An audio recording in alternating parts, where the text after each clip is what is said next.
Querido amigo Figari, pintor de la tierra mía, usted nunca imaginó que un candombe le daría.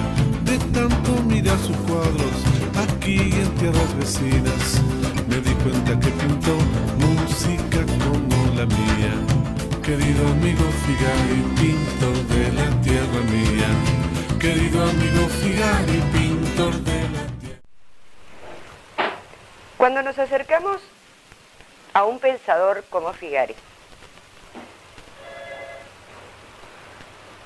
resulta difícil sintetizar todos los aportes que él hizo a la educación. En primer lugar, nos podríamos preguntar, ¿por qué Figari para maestros? Eso sería interesante. Porque, y de repente les parece disparatado, Figari nos presenta una opción de educación del hombre, ¿me oyen allá atrás? Una opción de educación del hombre, una concepción del hombre que todavía hoy está vigente. Y entonces, como a nosotros nos preocupa justamente eso, ¿para qué educamos? No tanto cómo educamos, sino para qué educamos. ¿Y qué relación tiene esa labor que hacemos con el país? Figari es uno de los que da una respuesta. Leyendo el artículo de Susana Malo sobre Julio Castro y leyendo a Julio Castro, de repente encontré un paralelismo. Un paralelismo sobre cuando el magisterio uruguayo discutió cuál era el destino de la enseñanza rural y cómo tenía que ser la enseñanza rural y en qué sentido se tenía que educar al alumno rural. El magisterio uruguayo tenía una concepción de lo que tenía que ser el destino del país y cómo integrar a ese destino del país al medio rural.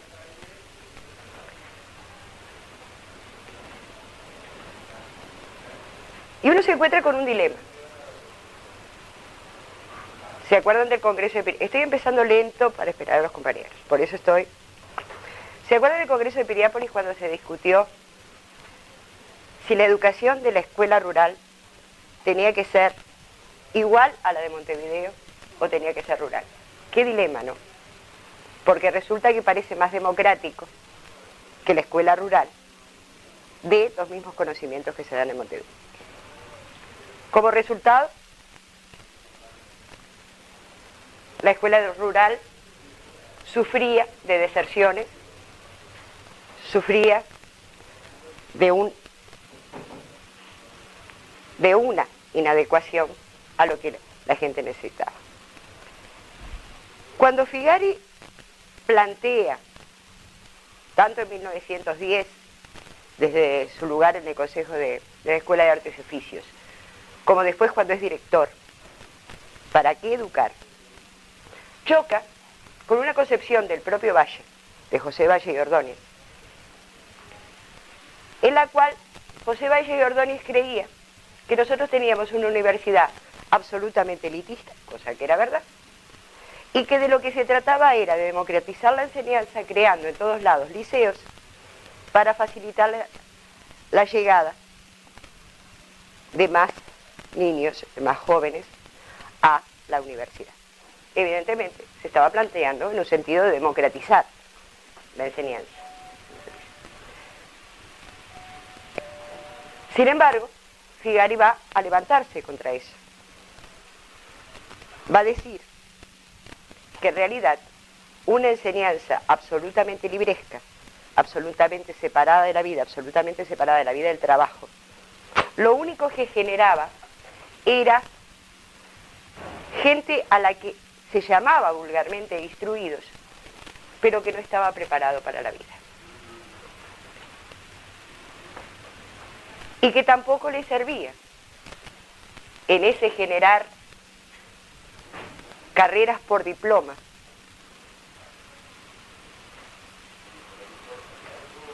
no le servía al país y al proyecto que tenía que tener el país, en el sentido de que solamente generaba gente que aspiraba a un empleo público. gente que iba a llenar la burocracia, pero que no iba a servir a un país productivo. Realmente a mí se me cuestiona, y me cuestiono yo, cuando Figari dice que debemos educar para el trabajo. Entonces yo me pongo a pensar por qué me cuestiono yo de que Figari diga eso. Y me doy cuenta que en mí pesa el prejuicio frente al trabajo.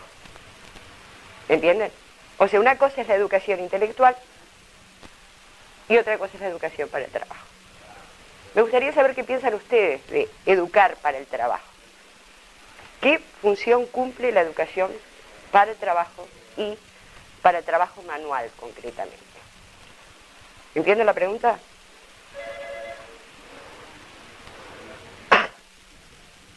¿La repito? ¿La aclaro? A ver.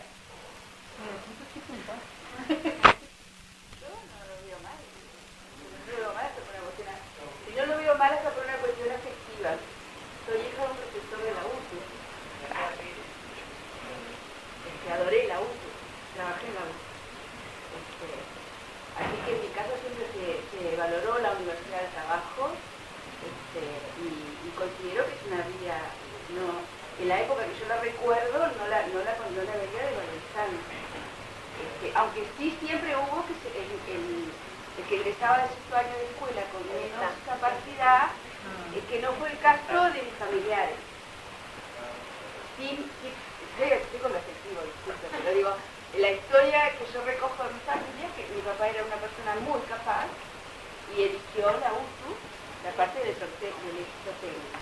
Terminó siendo profesor de la UTU, pero para mi abuela fue un gran golpe.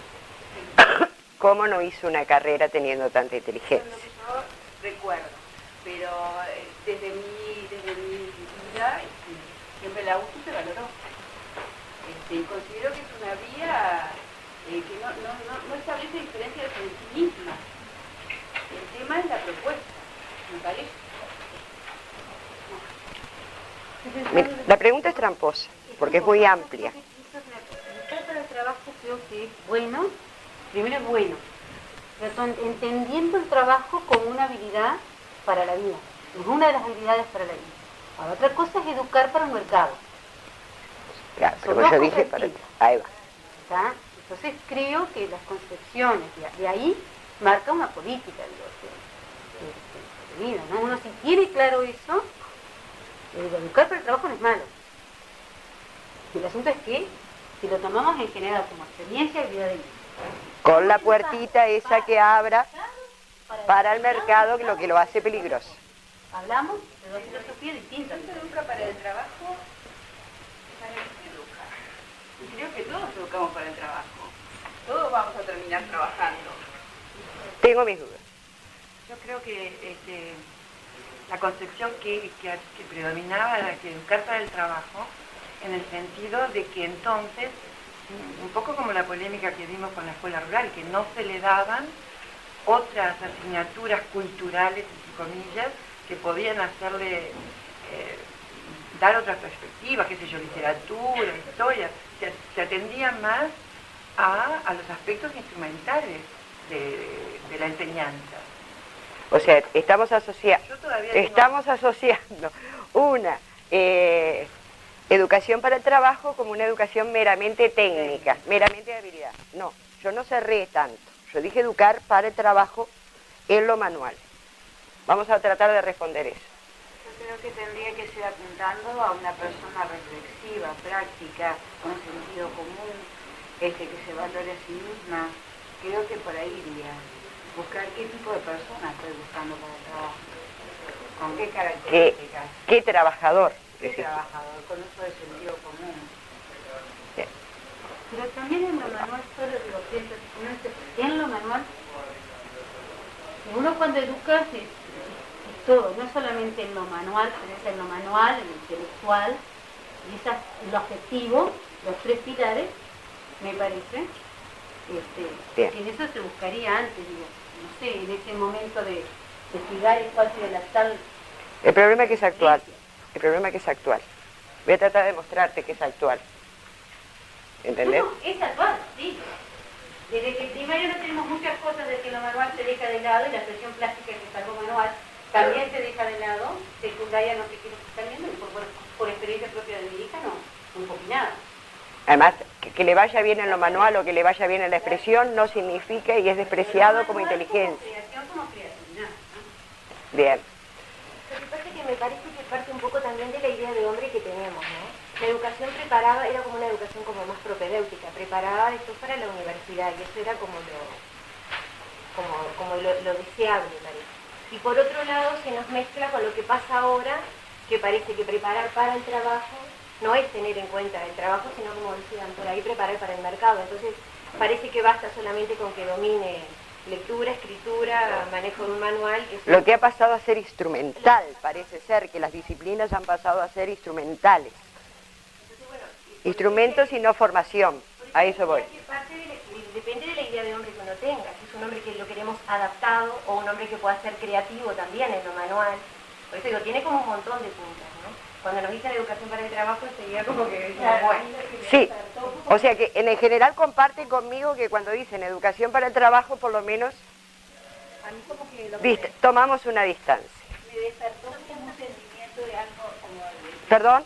la educación, a mí lo que me despertó en el principio de la pregunta, debemos educar para el trabajo, como que el sentimiento que me despertó fue como que se estaba restringiendo lo que significaba desde mi concepción la educación, pero después empecé a pensar que eso estaba en base a que también como que tenía un concepto de restringido de lo que es trabajo, y que el trabajo no tiene por qué significar en alguna medida desde el punto de vista de lo que uno sienta como algo que no esté respondiendo a necesidades muy esenciales, muy importantes, en las que se ponga creatividad, mucho, trabajo intelectual, trabajo creativo, toda una cantidad de... Entonces, como que lo que surja de esta pregunta, está un poco como que supeditado a lo que consideremos esencialmente lo que es educación y esencialmente lo que es trabajo. En profundidad. Sí, un poco lo que decía la compañera. Un poquito más fuerte. Que un poco me parece que esto lo que planteaba la compañera recién, que hay que ver cuál es la concepción del trabajo que tenemos. Nosotros tenemos la percepción de trabajar de acuerdo a dónde queremos poner el sujeto que educamos, si lo queremos poner con herramientas para que se adapte y se ascienda al medio, o si le queremos dar herramientas para que entre al mercado y se posicione en un buen lugar. Creo que esto también la ha dejado un poco a los maestros y les ha hecho descartar toda la parte de expresión, porque la expresión no es el trabajo. Parte de las ideas que nosotros tenemos, cuál es la idea que tenemos del trabajo, básicamente. Eso por un lado. Por el otro lado, creo que también está marcado en el hecho de decir, bueno, vas a la escuela, vas al liceo, vas a la escuela y a la UTU. Ojo que la UTU ahora tiene ciclo básico, que esa fue otra discusión. Vamos a hacer el ciclo básico en la UTU para ser más democráticos. Sí, o para todos los sujetos que se escaparon, para que ese sujeto realmente esté en la sociedad y no moleste. ¿Cómo es? Creo que también serán muchas cosas. Justamente, yo vengo de una... Perdón. Algunas escuelas de la UTU algunas escuelas, algunos programas trataron de salvar eso con vías de salida. Por ejemplo, el curso de ayudante arquitecto. Lo último no te lo pude oír. El curso de ayudante arquitecto se puede entrar, egresados se puede entrar a completar el escritura. Sí, porque no hay contradicción. El problema es si la formación que te dan te habilita o no para entrar. Pero igual seguimos jerarquizando que lo máximo es entrar a la facultad.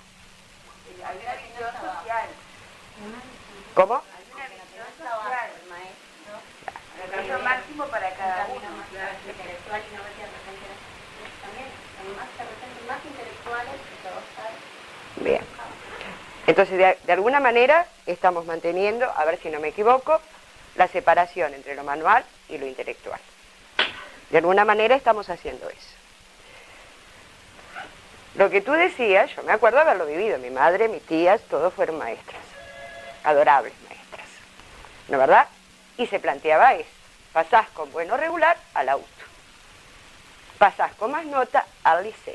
Hoy vengo de una reunión de profesores donde se decía que esos niños díscolos de primero que no podíamos conseguir que se normalizaran porque no habían ido al auto y se dejaban de molestar en el liceo. Entonces, hay toda una concepción que la Universidad del Trabajo es para aquellos niños sin capacidad intelectual o con problemas de conducta. Y eso está asociado al nacimiento de la Universidad del Trabajo. ¿De acuerdo?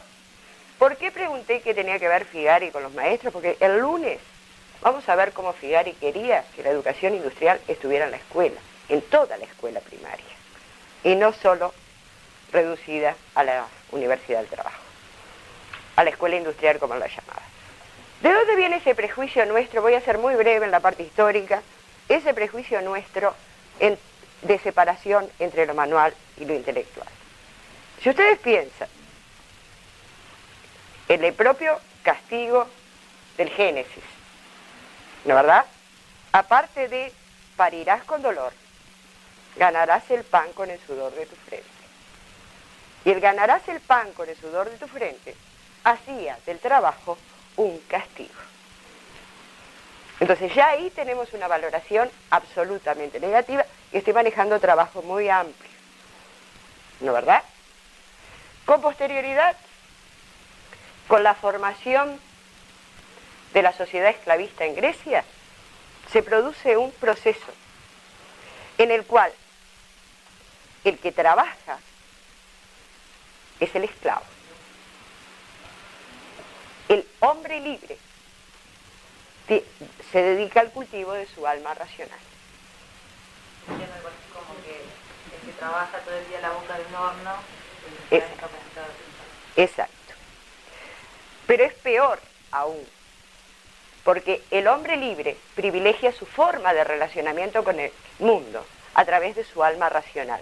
Entonces el racionalismo como forma de apropiación de la realidad queda superior a lo que hacemos a través de los sentidos o a través de la experiencia.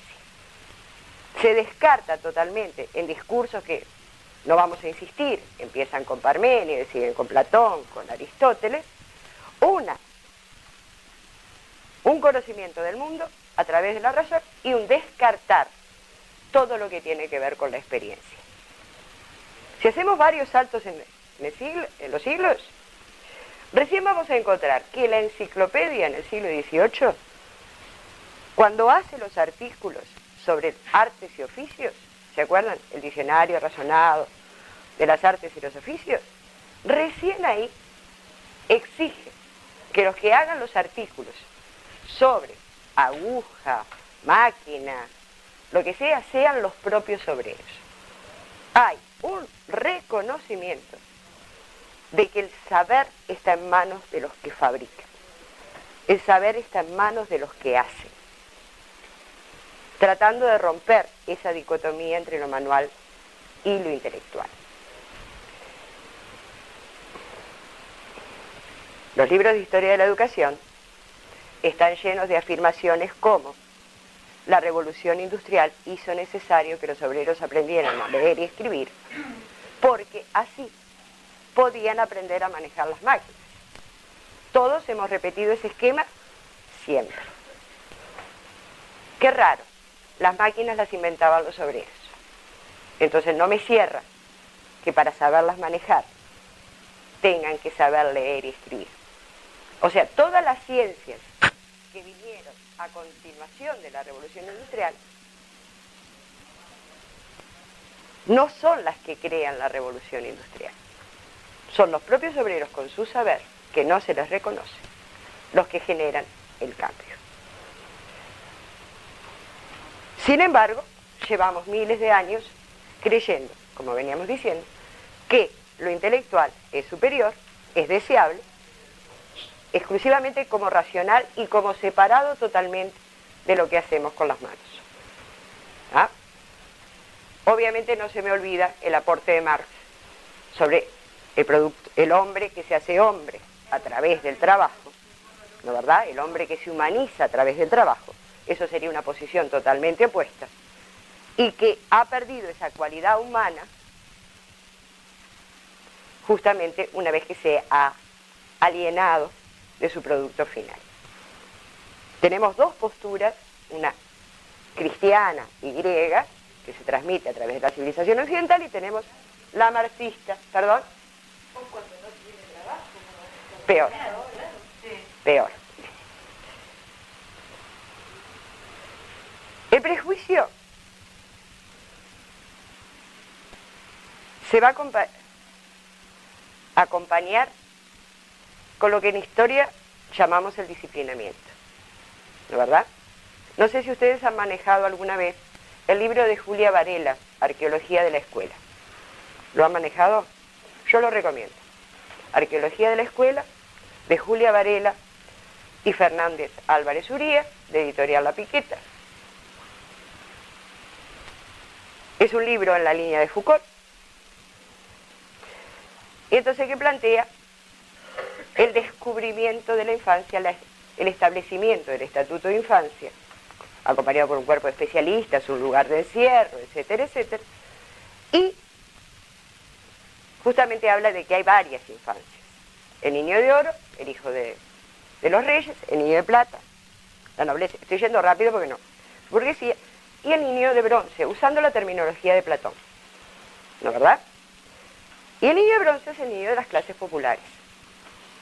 Pero así como hay especialistas que se preocupan por la educación de esas otras dos infancias consideradas de oro y de plata, para los niños de bronce la preocupación es el disciplinamiento, la moralización, el romper formas anteriores de socialización y el crearles la resignación frente a su lugar.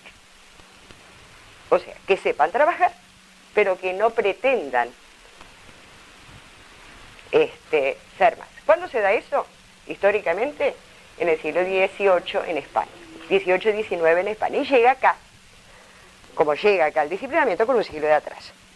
Entonces, cuando se va a crear por primera vez la Escuela de Artes y Oficios, que se crea bajo el gobierno de Latorre, en el mismo momento que Varela está haciendo la reforma de la educación primaria, la Escuela de Artes y Oficios se crea para niños díscolos, para niños cuyos padres no pueden con ellos.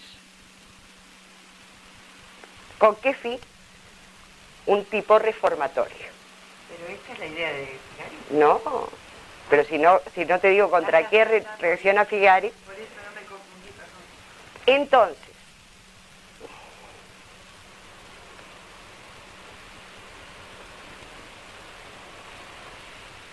este reformatorio lleva adelante la idea de que el trabajo y el trabajo manual solo lo merecen, pero merecen como castigo, ¿no, verdad?, aquellas personas que no se adaptan a la sociedad. Aquellas personas que por su nivel social o por su carácter o por su rebeldía tienen que dedicarse a lo manual porque el camino intelectual les está vedado. ¿De acuerdo? Entonces, la Escuela de Artes y Oficios se va a crear bajo la órbita militar y va a estar a cargo un coronel, el coronel Belizón, al comienzo de su existencia, y el régimen disciplinar va a ser similar al de los cuarteles. Cuando se habla de sanción, se habla de arrestos.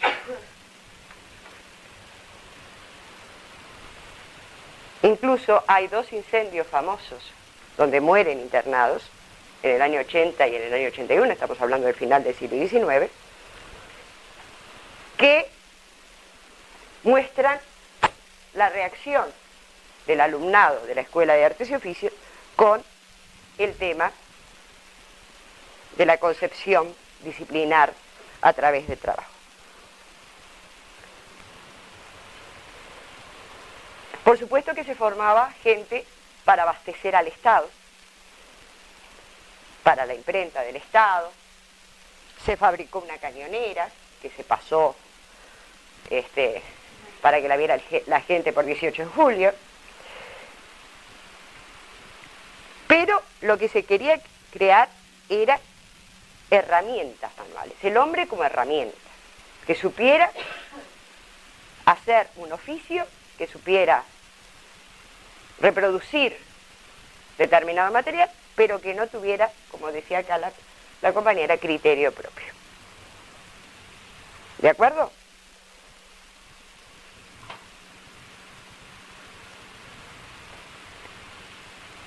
La Escuela de Artes y Oficios pasa por varios ministerios, por varias dependencias y termina nada menos que en la Comisión de Caridad. Caridad. La misma que atendía a los niños huérfanos, a los adolescentes abandonados, que se va a concretar todo un movimiento hacia 1911 con la aparición de la Colonia Berro. Entonces van a ir al mismo lugar los niños abandonados, los enfermos mentales y los delincuentes.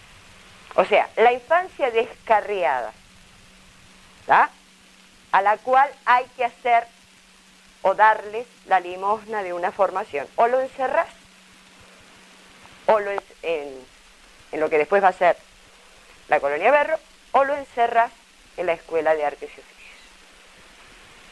Esa es la concepción. Entonces, el trabajo era considerado y seguía siendo considerado un castigo divino. ¿De acuerdo? Bien. Figari, que había nacido en 1861, que se había formado en la Universidad Positivista, ¿no?, era partidario de las ideas de Spencer. Va a compartir con Spencer el concepto de evolución, el concepto de progreso, algunas de las ideas pedagógicas en cuanto a cómo proceder de lo simple a lo complejo, en cuanto al tema de la importancia de la experimentación,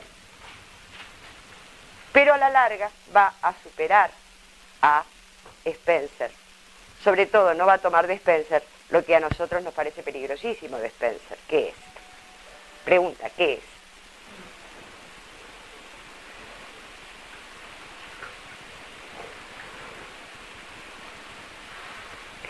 El darwinismo social, la lucha por la supervivencia, el tema del derecho del más fuerte y la prevalencia de los más fuertes sobre los más débiles.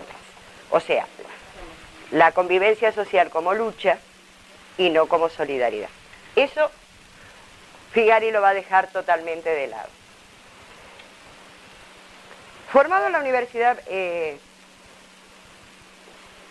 Positivista,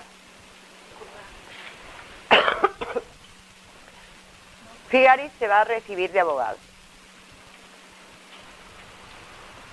Y sus primeras armas las va a hacer a la vuelta de un viaje de un año por Europa. Y estamos ya en 1887, si no me equivoco. Sí.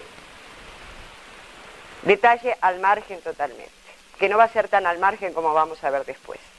Figari es yerno de Carlos de Castro.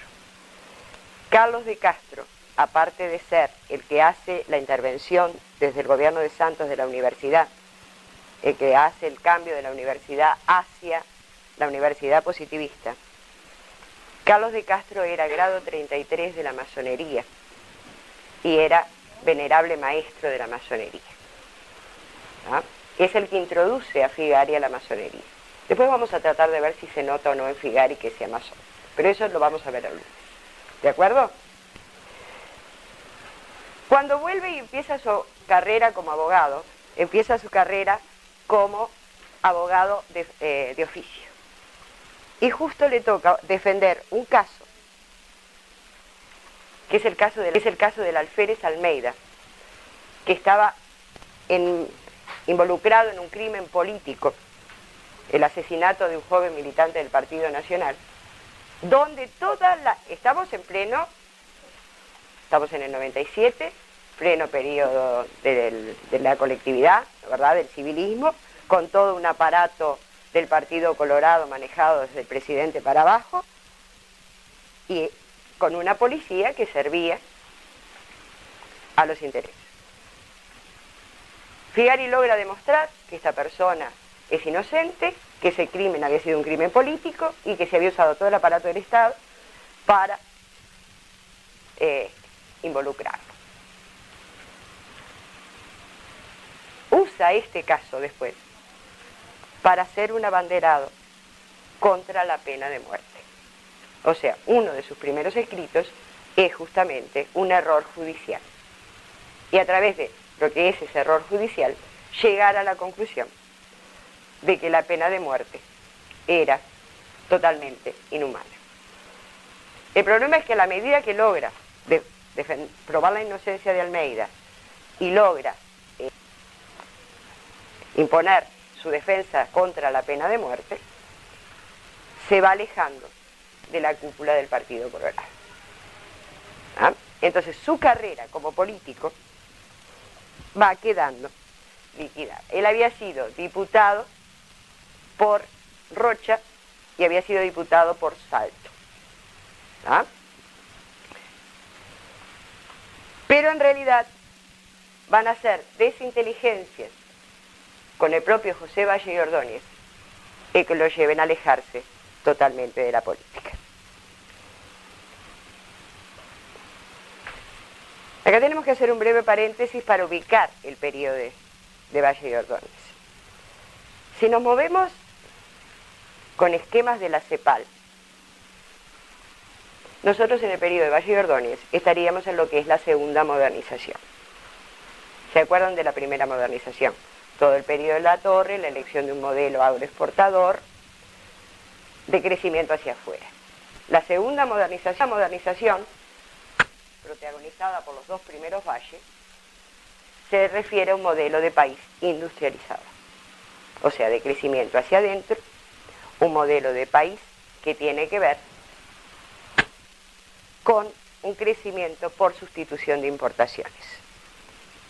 Entonces nosotros que ya sabemos que Figari tiene que ver con la educación técnica, deberíamos creer que los planes de Figari fueron apoyados desde este Vallismo. Sin embargo, toda la concepción de Figari sobre el desarrollo del país que pasa por la industrialización, él después, con posterioridad en 1919, va a decir: o nos industrializamos o nos industrializan. Y lo deja claro. Toda su concepción de que el país debía industrializarse con criterio propio, con criterio autonómico, pasaba también por un concepto de educación que rompiera con lo que él llamaba un colonialismo cultural.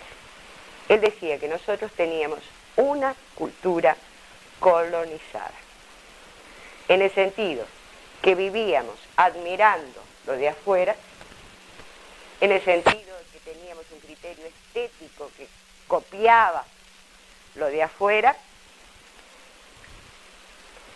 en el sentido incluso que valorábamos todos los estudios clásicos, la tradición, el neoclasicismo, también en arte, que hacía que fuera imposible para nosotros desarrollar un criterio propio en materia educativa.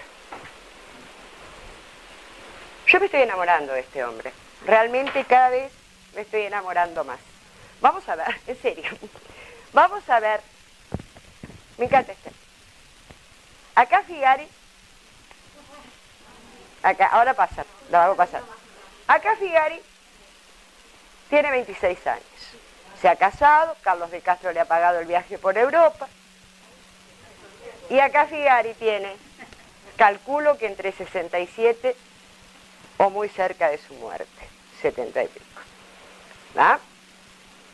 Es la misma mirada, es el mismo porte resuelto, aunque acá hay más sentido de que ha lo hacemos pasar de atrás para adelante, más sentido de que ha fracasado en lo que ha querido hacer.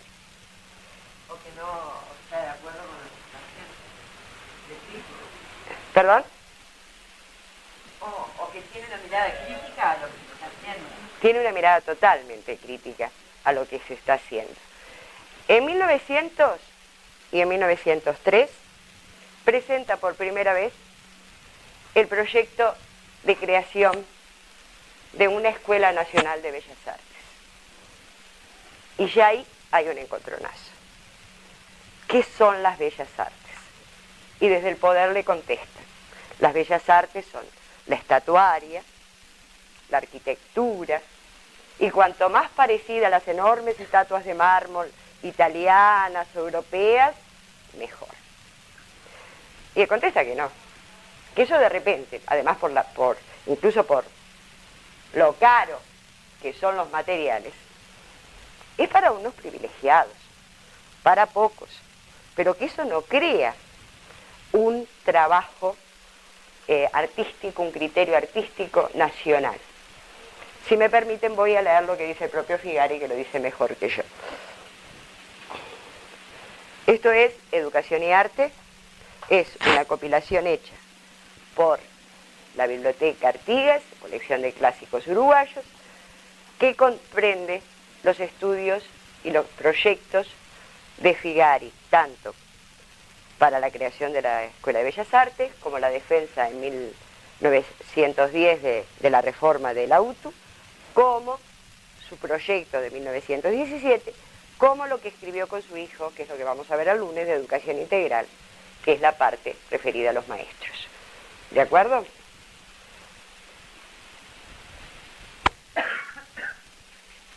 Defendiendo en el Parlamento su proyecto de creación de una Escuela de Bellas Artes, pues,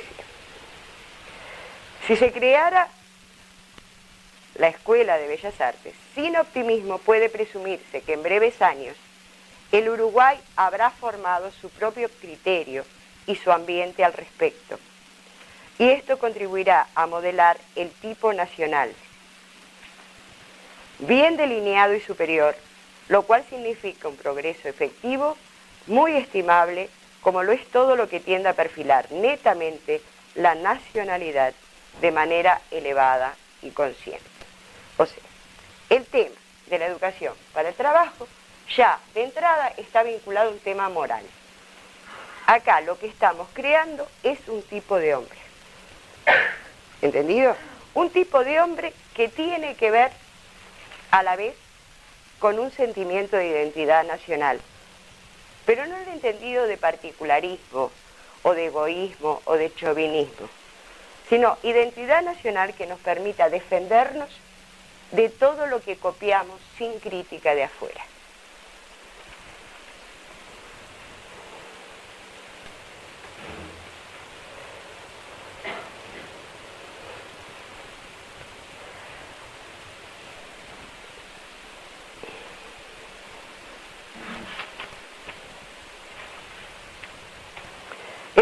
El fin de la escuela sería instruir al mayor número de personas, sin distinciones de ninguna clase, dándose además cursos especiales para obreros en las horas y días que a estos les convengan.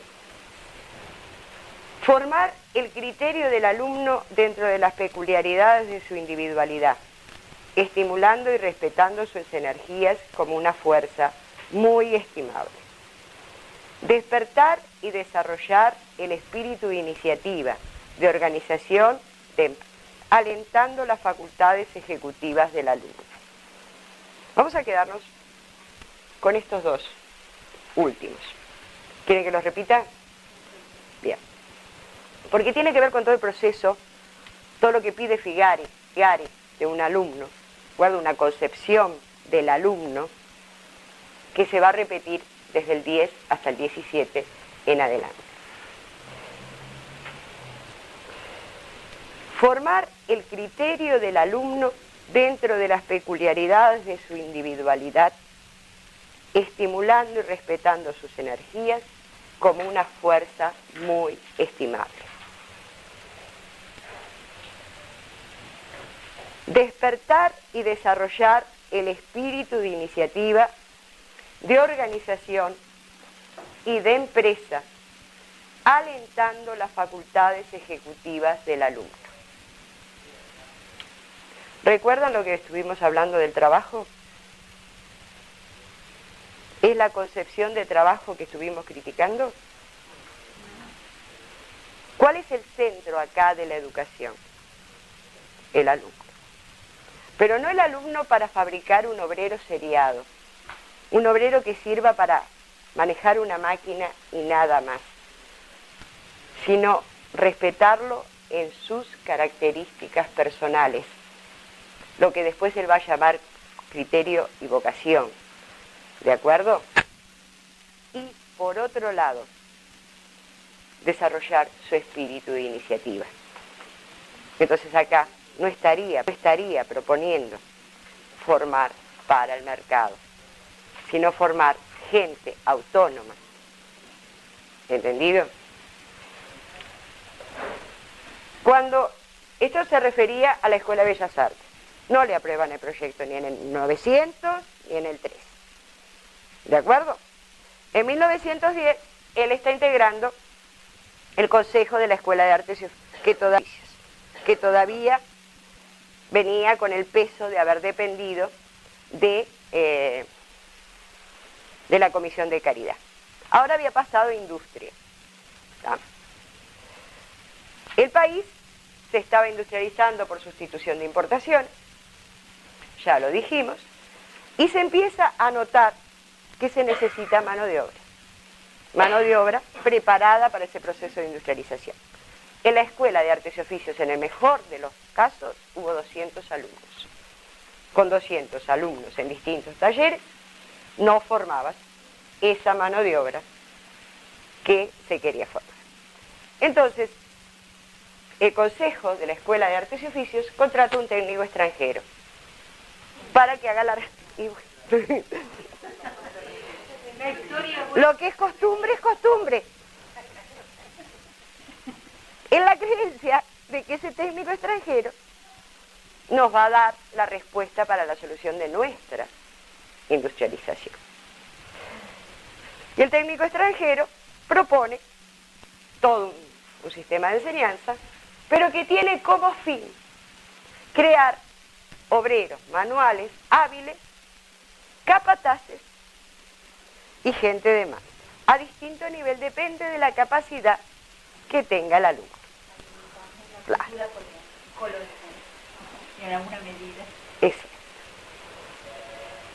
El problema es que, junto con el proyecto de este técnico extranjero, reforzando este proyecto, aparece el proyecto de una persona muy avanzada, tanto que va a ser el defensor de la ley de 8 horas, que es el doctor Cosio, donde, basándose en las ideas de Krause, de que no se podía formar en generalidades minuciosas técnicas a los futuros obreros, había que tratar de formar cuadros técnicos que pudieran hacer avanzar la industria. El discurso es bueno.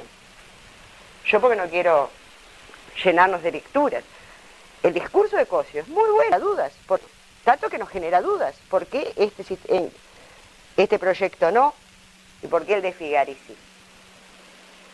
Si el señor quería formar no solo gente que supiera hacer una cosa determinada, sino alguien que se pudiera mover en todas las industrias.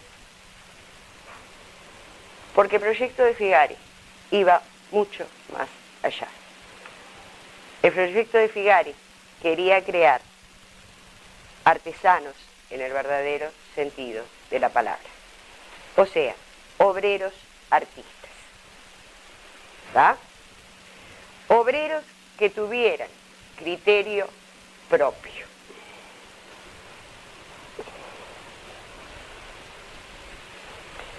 Gente que tuviera autonomía.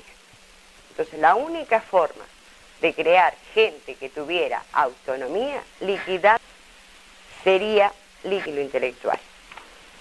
gente que aprendiera a trabajar pensando y que aprendiera a pensar trabajando.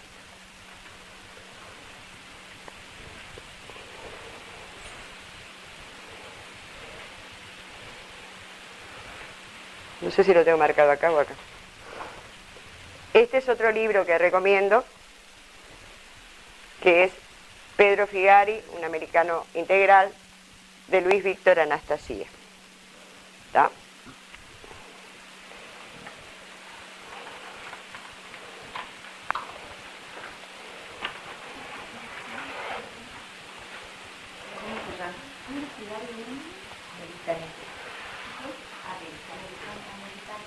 Lo debo tener marcado en otro.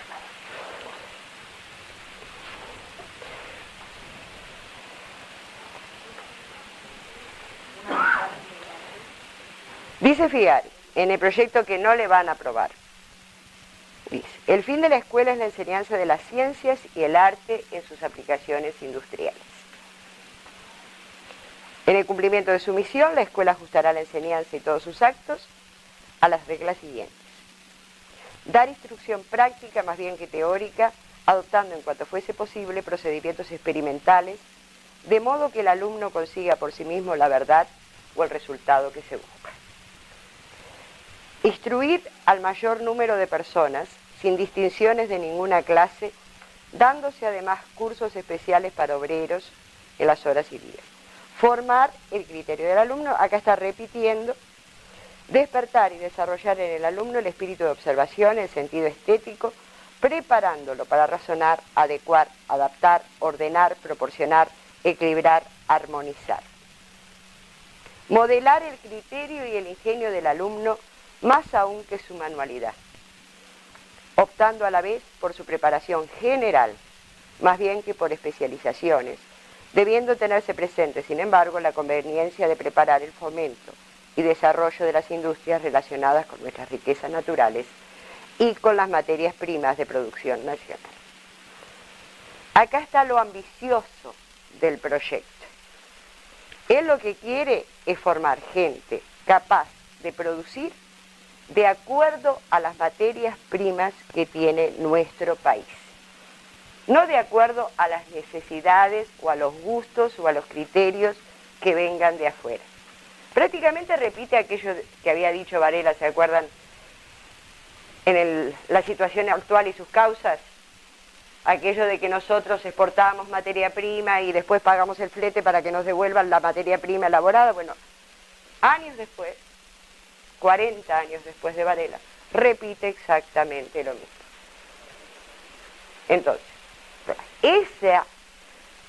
esa pregunta que después va a formular con precisión en el año 19, o nos industrializamos o nos industrializan. ¿Está? Él la respondía ya en el 10, cuando decía que el único camino por el cual nosotros nos íbamos a desarrollar era si teníamos, o si teníamos en cuenta, mejor dicho, nuestras materias primas. Un estudio completo de la realidad del país, de qué materias primas teníamos y cómo las podíamos valorizar con el trabajo autónomo, creativo, independiente de nuestros obreros.